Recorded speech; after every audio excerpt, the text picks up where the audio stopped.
claims, which obviously were made public when you came forward and went to Congress. You got this statement, quote, "It is months-old news that President Trump signed an executive order to hire DOGE employees at agencies and coordinate data sharing. Their highly qualified team has been extremely public and transparent in its efforts to eliminate waste, fraud, and abuse across the executive branch, including the National Labor Relations Board," unquote. What's your response to that?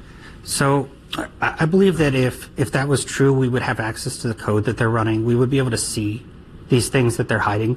I don't believe that there's transparency, and that's all I'm asking for here. And Andrew, give us the view, the 30,000-foot view here, because obviously this data could be beneficial to others, either corporations or even a foreign actor with malign intention. How do you know that? So we know that because the information that the National Labor Relations Board looks at are basically corporate documents and things that involve unions. So there's a lot of sensitive corporate information that is included within this, which, yes, could, be of interest to Elon Musk, but at the same time, they're of interest to our foreign adversaries. I'd like to step back for a moment and talk about what the larger implication is here. So this is happening at the NLRB, at the National Labor Relations Board.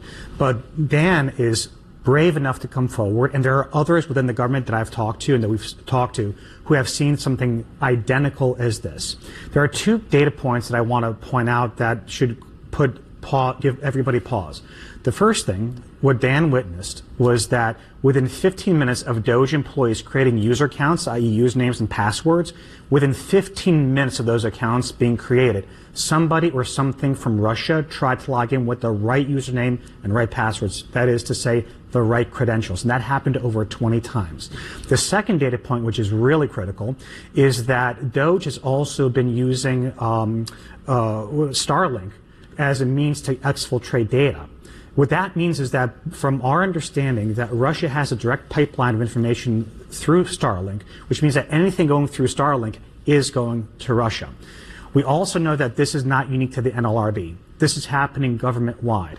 And then the other thing that I wanted to flag for everybody is that right now, and I don't want to say that this is intentional, it could very well have been a mistake, is that critical infrastructure databases in many government agencies, as we understand it, have been exposed to the open internet, which includes critical databases at the Department of Energy, which includes a lot of our nuclear regulatory agency material.